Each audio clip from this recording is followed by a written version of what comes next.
अस्सलाम वालेकुम। फरमाने मुस्तफ़ा है कि जब कोई मेहमान किसी के यहाँ आता है तो अपना रिस्क लेकर आता है और जब इसके यहाँ से जाता है तो साहिब खाना के गुनाह बख्शे जाने का सबब होता है। यही सोचकर आज मैं बहुत एक्साइटेड थी। जी हाँ, क्योंकि हमारे घर में मेहमान आने वाले थे और मेहमान भी वो जो आ रहे हों अपने वतन पाकिस्तान से। भाई वैसे तो घर की सफाई सुथराई डेली ही होती है, लेकिन जिस दिन आना हो मेहमानों ने उस दिन डीप क्लीनिंग का कॉन्सेप्ट काफी ज्यादा पॉपुलर है। बस जी इसी खातिर उठते ही मैंने कमर कस ली कि आज तो बॉयल एग से काम नहीं चलेगा। आज तो न्यूट्रिशन से भरपूर ब्रेकफास्ट के लिए मैंने शामिल किया आमलेट में प्याज, हरी मिर्च के साथ साथ ब्रोकली और स्पिनच भी। ब्रेकफास्ट करने के बाद जब मैंने अपने छोटे से प्यारे से अपार्टमेंट का जायजा लिया तो सबसे ज्यादा जो चीज मुझे दिखाई दी वो थे कपड़े। यहाँ भी कपड़े वहाँ भी कपड़े जहाँ भी देखो वहाँ भी कपड़े कपड़े ही कपड़े। तो सबसे पहले तो मैंने बेडशीट्स और पिलो कवर उतार कर वॉशिंग मशीन के सपुर्द किए। फिर सोचा कपड़ों के चक्कर पूरे होने तक क्यों ना बर्तनों पर हाथ साफ ही कर लिया जाए।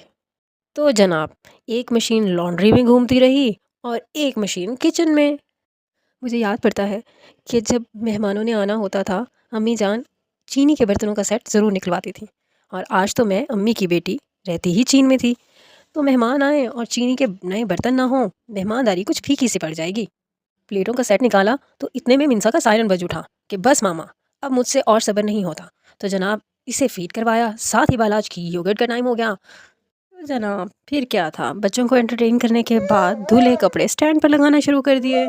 छोटे बच्चों की माओ के लिए लाउंज का होना बहुत ज़रूरी है, क्योंकि बच्चे नज़रों के सामने भी रहते हैं और आप अपने काम भी निपटा सकती हैं।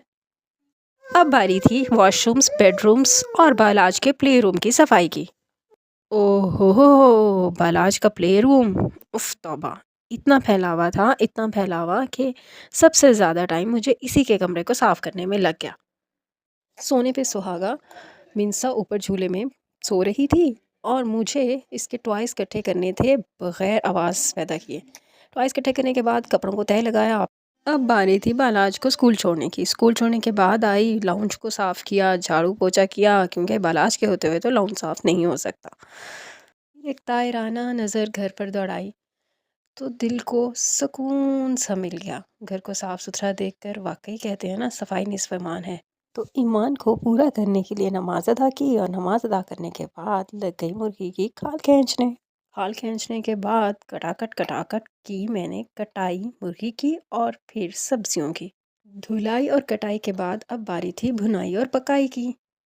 कभी कभी ये सोचकर हंस देती हूँ कि क्या ये मैं ही हूँ जो अम्मी के घर में कभी किचन में घुस के ना देखती थी, कभी ये ना पता होता था कि आज क्या पकना है, कैसे पकना है, सफाई किसने की, कौन आ रहा है, कौन जा रहा है, कोई गर्ज नहीं। ज़्यादा हुआ तो उठकर अपने लिए एक कप चाय बना ली, जो खुद ही पी सकती थी।